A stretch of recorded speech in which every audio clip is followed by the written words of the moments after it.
Hi hello friends, అందరూ ఎలా ఉన్నారు? నేనైతే బాగున్నానండి. మీరు కూడా బాగుండాలని మనస్ఫూర్తిగా కోరుకుంటున్నాను. ఇవి వచ్చి మా చెట్టు జాంకాయలండి. చూడండి ఫ్రెండ్స్ ఎన్ని అయ్యాయో. ఇవి వచ్చేసి మా అక్కాయి ఒక అక్కాయి ఉంది. ఆ అక్కాయికి అయితే పంపిస్తాను కొన్ని. ఇవ్వండి, ఇదైతే చూడండి ఎంత లావుగా ఉందో. నేను కోసాను అనమాట ఇందాకే. ఆ, ఇంకా ఎక్కువ ఇన్నైతే తినలేం కాబట్టి ఇవి పండిపోతాయండి. అందుకని మళ్ళీ ఇచ్చేస్తాను అనమాట, మా అక్కాయి వాళ్ళకి ఇచ్చేస్తాను కొన్ని. మీరైతే కామెంట్ బాక్స్లో కామెంట్ చేయండి ఫ్రెండ్స్. అయితే ఇక్కడ ఇలా కొంచెం నొక్కులాగా వస్తుందండి ప్రతి కాయకి. దీనికి ఏం చేయాలో అర్థం కావట్లేదు. మొత్తానికి అయితే జాంకాయలు అయితే ఇన్ని అయ్యాయి.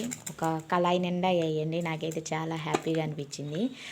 మీ అందుకే అంటారు పంట పండాలి ఒక మూల నిండాలి అని. నిజంగా అండి, పండితే అసలు భలే కాస్తాయన్నమాట చెట్లకి. నాకైతే హ్యాపీగా అనిపించిందండి. ఇంకో విషయం ఏంటంటే డిఎస్సి వేస్తామంటున్నారండి ఫిబ్రవరిలో వచ్చి. దానికి వచ్చి స్పెషల్ పేపర్ మళ్ళీ కంప్యూటర్కి నెక్స్ట్ ఇంగ్లీష్ ప్రొఫిషియన్స్కి పెడతానంటున్నారండి. కాబట్టి మీరైతే అందరూ ప్రిపేర్ అయ్యే వాళ్ళకైతే ఆల్ ది బెస్ట్ అండి. థ్యాంక్ యూ అండి.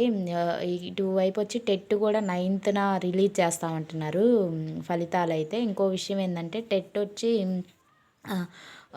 రెస్పాన్స్ షీట్లో అబ్జెక్షన్ ఎంట్రీ అనేది కూడా స్టాప్ అయిపోయిందండి. ఇదండి ఈరోజు వీడియో. నా వీడియో మీకు నచ్చితే తప్పకుండా లైక్ చేయండి ఫ్రెండ్స్. అదేవిధంగా షేర్ చేయండి, సబ్స్క్రైబ్ చేయండి అండి. థ్యాంక్ యూ అండి. Thank you very much.